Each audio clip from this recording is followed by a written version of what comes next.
Patricia Uris diría más tarde a su madre que algo iba mal y ella debía haberlo sabido.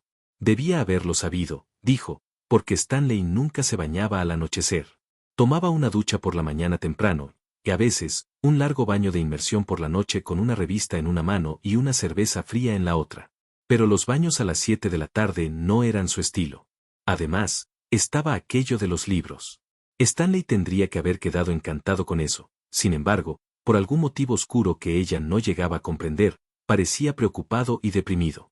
Unos 3 meses antes de aquella noche terrible, Stanley había descubierto que un amigo de su infancia era escritor, pero no escritor de verdad, dijo Patricia a su madre, sino novelista. El nombre escrito en los libros era William Denbrough, pero Stanley solía referirse a él con el apodo de Bill el Tartaja. Había leído trabajosamente casi todos los libros de ese hombre. Aquella noche, la noche del baño, estaba leyendo el último. Era la noche del 28 de mayo de 1985. También Patty había cogido uno de esos libros, por pura curiosidad, solo para dejarlo después de 3 capítulos. No era simplemente una novela, dijo a su madre más adelante, era ditere. Lo dijo exactamente así, en una sola palabra, como habría dicho de sexo. Patty era una mujer dulce y bondadosa pero no se expresaba demasiado bien. Habría querido contar lo mucho que el libro la había asustado y por qué la inquietaba tanto, pero no pudo. Estaba lleno de monstruos, dijo.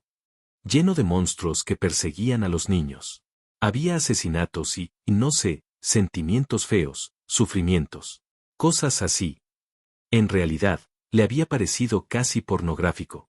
Esa palabra se le escapaba, probablemente porque la había pronunciado, aunque nunca sabía lo que significaba. Pero Stan tenía la sensación de haber redescubierto a un amigo de la infancia. Habló de escribirle, pero yo sabía que no lo haría jamás. Sabía que esas novelas lo habían puesto mal a él también, y entonces Patty Uris se echó a llorar. Esa noche, cuando apenas faltaban 6 meses para cumplirse 28 años desde aquel día de 1957 en que George Denbrough había conocido al payaso Pennywise, Stanley y Patty habían estado sentados en la salita de su casa, en un suburbio de Atlanta, con el televisor encendido. Patty, sentada en el sofá frente al aparato, repartía su atención entre un montón de ropa para repasar y Family Feud, el programa de juegos que tanto le gustaba. Adoraba a Richard Dawson, el presentador. La cadena de su reloj le parecía sumamente sexy, aunque no lo habría admitido ni en el potro de tortura. También le gustaba el programa porque casi siempre adivinaba las respuestas más populares. En Family Feud 3, no había respuestas acertadas, había que adivinar las más frecuentes. Una vez había preguntado Stan por qué a las familias del programa les resultaba tan difícil adivinar las respuestas cuando a ella le resultaba tan fácil. Ha de ser mucho más difícil cuando estás allí, bajo los reflectores, había sugerido Stanley, y ella tuvo la sensación de que le cruzaba una sombra por la cara. Todo es mucho más difícil cuando es real. Es entonces cuando te ahogas. Cuando es real. Patty decidió que él debía de tener razón. A veces, Stanley era muy agudo en cuanto a la naturaleza humana. Mucho más que su viejo amigo, William Denbrough, que se había hecho rico escribiendo un montón de libros ditere, que apelaban a lo más bajo de la naturaleza humana. Pero a los Uris no les iba nada mal, por cierto. El barrio donde vivían era de los elegantes. La casa que había comprado en 1979 por $87,000 se podía vender rápidamente y sin dolor, por $165,000. Ella no tenía ningún interés en vender, pero siempre convenía saber ese tipo de cosas. A veces, cuando volvía del supermercado en su Volvo, Stanley tenía un Mercedes diésel, que ella en broma llama Sedanley, y veía su casa, elegantemente retirada tras el seto de tejos, pensaba, ¿quién vive aquí? Vaya, si soy yo, la señora Uris. Pero la idea no la hacía del todo feliz, a ella se mezclaba un orgullo tan feroz que a veces la inquietaba. En otros tiempos, después de todo, había existido una muchacha de 18 años llamada Patricia Bloom, a quien se le había negado la admisión a la fiesta de graduación en un club campestre de Glointon, Nueva York. Se le había negado la admisión, naturalmente, porque su apellido era judío. Y eso había sido ella en 1967, solo una pequeña judía delgaducha. Claro que esas discriminaciones eran ilegales, jajaja, y, además, todo eso era cosa pasada. Pero, para una parte de ella, jamás sería cosa pasada. Una parte de ella caminaría siempre de regreso hacia el automóvil, con Michael Rosenblatt, oyendo el crujir de la grava bajo sus zapatos rumbo al coche que Michael había pedido prestado al padre por esa noche y que había brillantado durante toda la tarde. Una parte de ella caminaría siempre junto a Michael, que llevaba smoking alquilado, de color blanco, como brillaba en la suave noche de primavera. Ella lucía un vestido largo de color verde pálido con el que, según su madre, parecía una sirena. Y la idea de ser una sirena judía era bastante divertida, jajaja. Caminaban con la cabeza en alto y ella no había llorado, al menos, en ese momento, no. Pero comprendía que no caminaban, no, nada de eso. Iban escurriéndose como bichos sórdidos, sintiéndose más judíos que nunca, sintiéndose prestamistas, viajeros en coches de ganado, aceitosos, narigones, cetrinos, sintiéndose la caricatura de un judío. Querían sentir rabia y no podían. La rabia solo vino después, cuando ya no importaba. En ese momento, ella solo sintió vergüenza, vergüenza y dolor. Y alguien rió. Fue una risa aguda, penetrante, como un veloz correr de notas en un piano. En el automóvil, sí, pudo llorar, claro que sí, la sirena judía llorando como una loca. Mickey Rosenblatt había apoyado una mano torpe y consoladora en su nuca, pero ella lo había apartado sintiéndose avergonzada, sucia, judía. La casa, tan elegantemente retirada tras los setos de tejos, mejoraba un poco aquello, pero no del todo. Aún estaban allí el dolor y la vergüenza. Ni siquiera la aceptación de ese vecindario elegante y adinerado borraba aquella interminable caminata, con el crujir de la gravilla bajo sus zapatos. Ni siquiera el hecho de ser miembros de ese club campestre, donde el jefe de camareros los saludaba siempre con sereno respeto. Buenas noches, señor Uris, señora. Llegaba a su casa, acunada por su Volvo 1984 y contemplaba su casa, en medio de los prados verdes.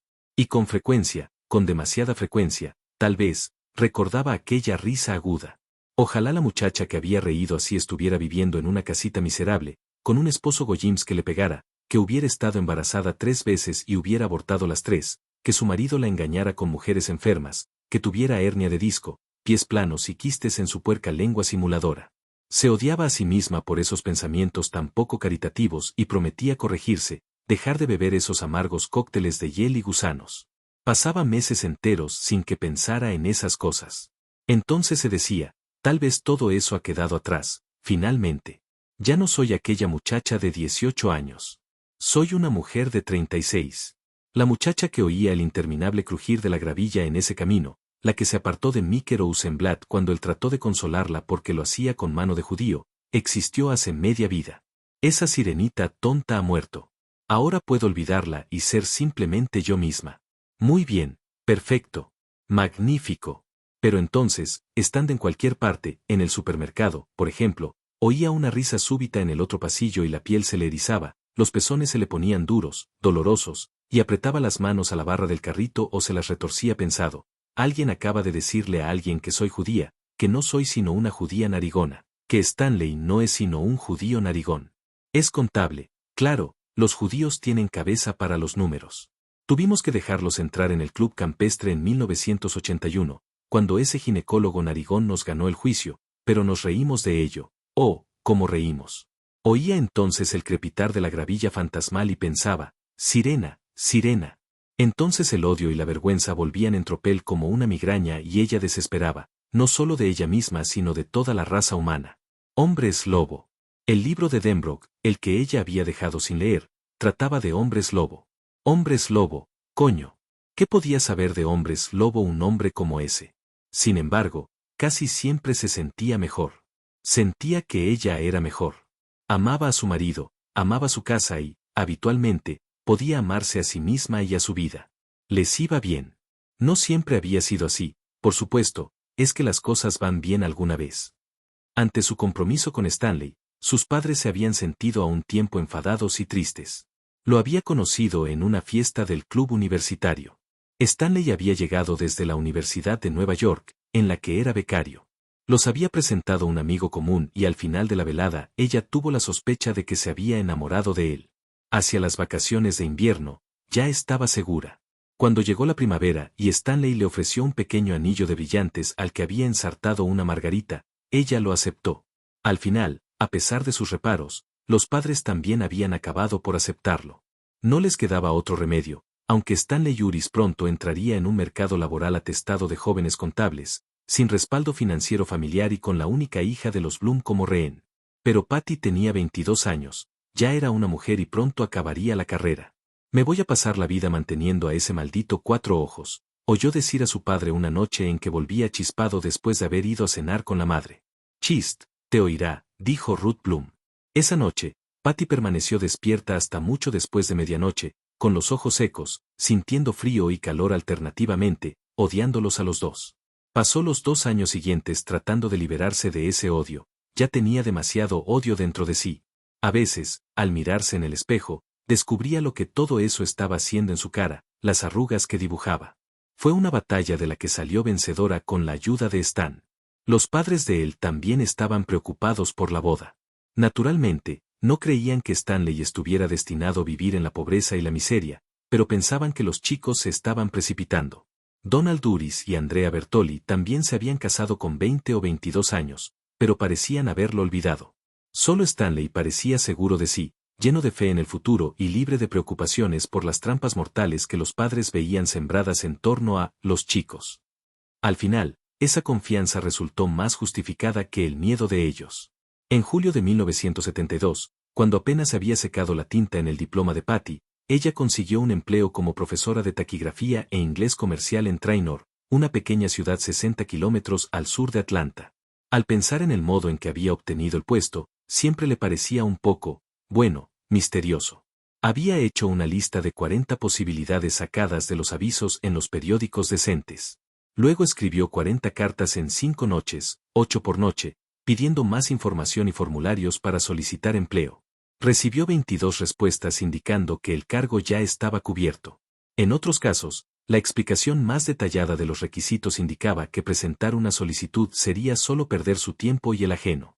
Al final se encontró con 12 posibilidades, bastante parecidas entre sí. Mientras las estudiaba, preguntándose si podría rellenar 12 solicitudes sin volverse loca, entró Stanley. Miró los papeles sembrados en la mesa y dio un golpecito sobre la carta de Superintendencia Traynor, respuesta que ella no había considerado más prometedora que las otras. Aquí, dijo. Ella levantó los ojos, sobresaltada por la certeza de su voz. ¿Sabes de Georgia algo que yo ignore? No. Nunca estuve allí como no fuera a través del cine. Patty lo miró arqueando una ceja. Lo que el viento se llevó. Vivian Lake, Clark Gable. Lo pensaré mañana, porque mañana será otro día, dijo, abriendo desmesuradamente las vocales en una mala imitación de acento sureño. ¿No parezco recién llegado del sur, Patty? Sí, del sur del Bronx. Si no sabes nada de Georgia y nunca has estado allí, ¿por qué? Porque está bien.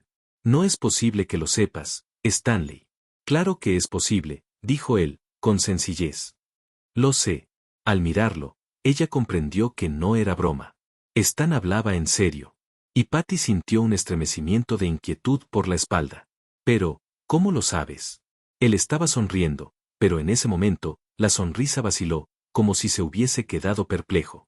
Sus ojos se habían oscurecido, parecía mirar hacia adentro consultando algún artefacto interior que giraba correctamente, pero que, a fin de cuentas, él comprendía tan poco como el hombre común comprende el funcionamiento de su reloj. La tortuga no pudo ayudarnos, dijo, de pronto. Lo dijo con toda claridad. Ella lo oyó. Esa mirada hacia adentro, esa expresión cavilosa y sorprendida, todavía estaban en su cara. Y comenzaban a asustarla. Stanley, ¿de qué estás hablando? ¿Stanley? Él dio un respingo. Su mano golpeó el plato de melocotones que ella había estado comiendo mientras revisaba las solicitudes. El plato se rompió contra el suelo. Los ojos de Stan parecieron despejarse. Mierda.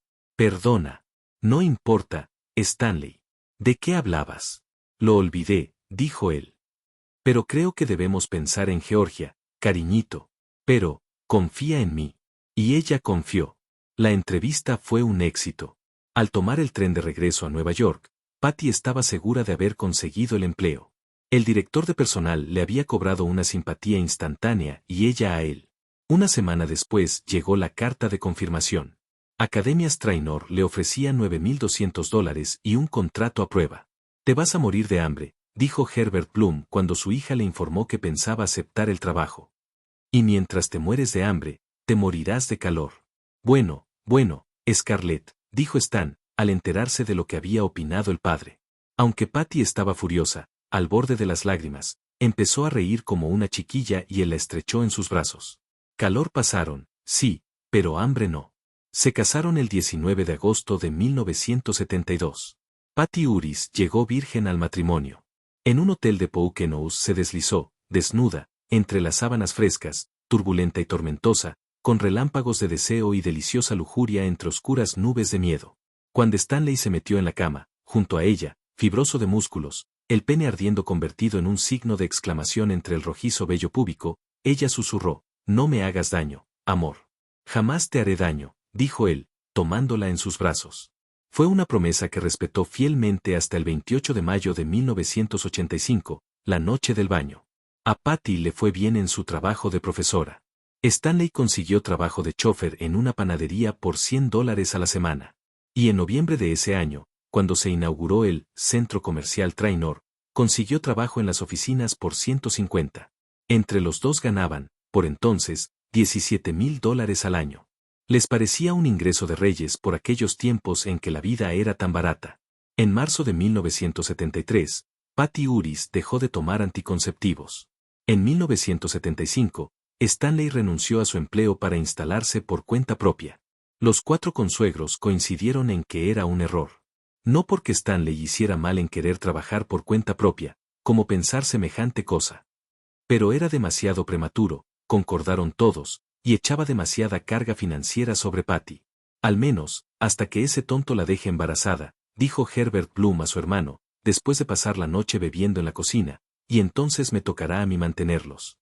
La opinión generalizada de los consuegros era que el hombre no debe siquiera pensar en independizarse profesionalmente hasta que haya llegado a una edad más serena y madura, 78 años, más o menos. Una vez más, Stanley parecía casi sobrenaturalmente confiado. Era joven, simpático, inteligente, capaz. En su trabajo anterior había hecho buenos contactos. Todas esas cosas eran premisas básicas. Lo que él no podía haber previsto era que Corridor Video, una empresa pionera en el incipiente ramo del videocasete, estaba a punto de establecerse en un enorme solar, a menos de 15 kilómetros del suburbio donde vivían los Uris. Tampoco podía saber que Corridor buscaría un investigador de mercado independiente, a menos de un año de haberse establecido en Trainor.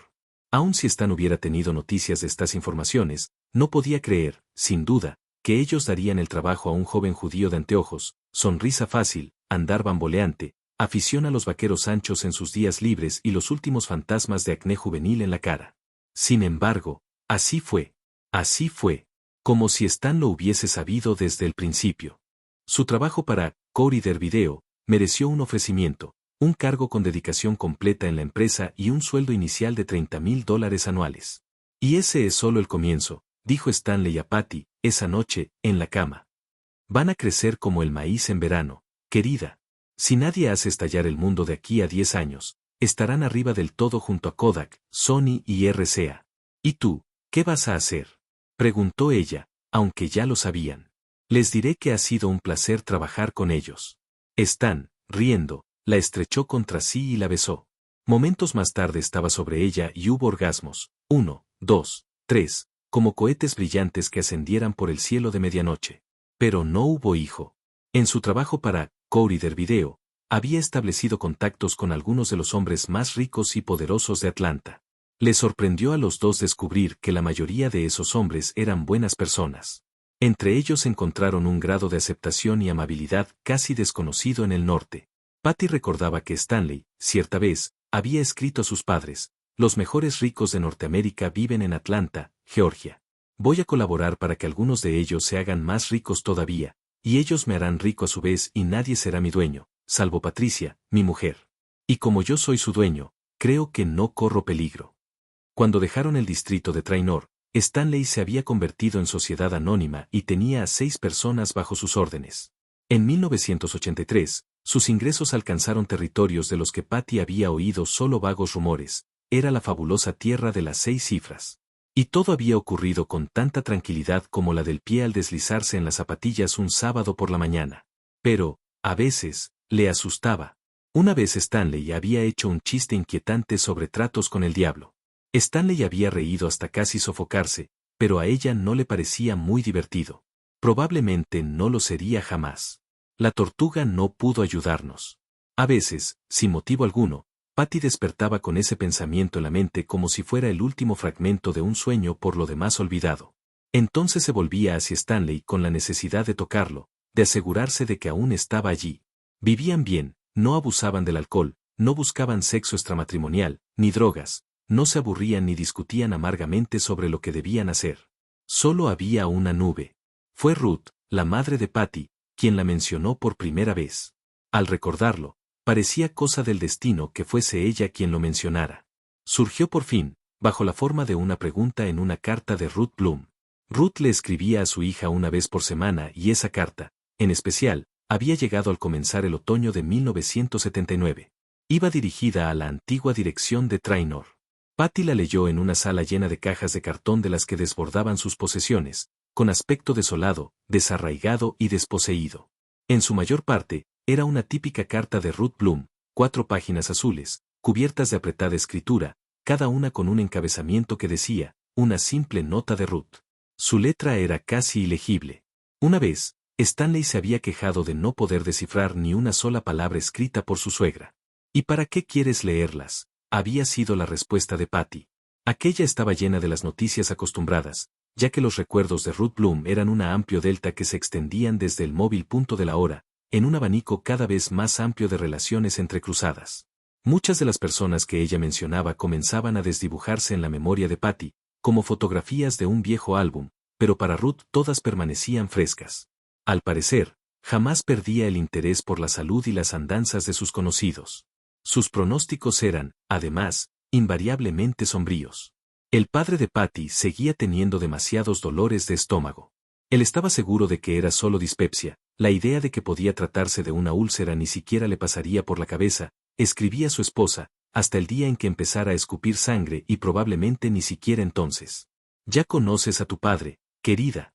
Trabaja como una mula y a veces también piensa como si lo fuera, Dios me perdone por decir esto. Randy Harlingen se había hecho una ligadura de trompas, le habían sacado unos quistes de los ovarios grandes como pelotas de golf, pero nada maligno, gracias a Dios, aunque de 27 quistes ováricos, ¿no podía morir? Era el agua de Nueva York, sin lugar a dudas.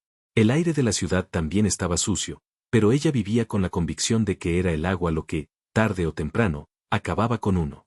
Iba formando residuos dentro de la gente.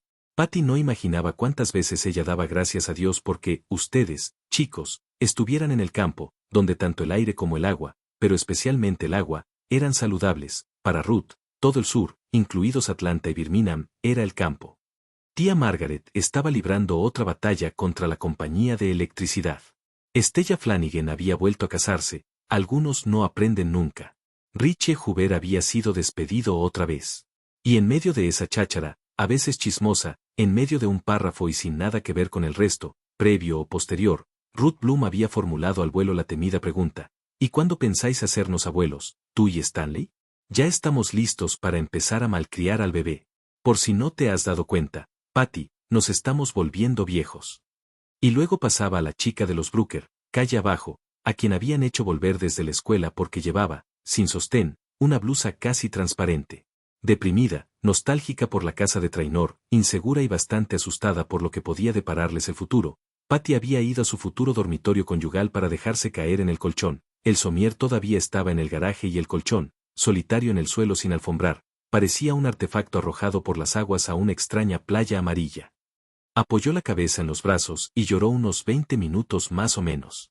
Probablemente, ese llanto se había estado preparando, de cualquier modo. La carta de su madre no había hecho sino precipitarlo, así como el polvo hace que un cosquilleo en la nariz se convierta en estornudo.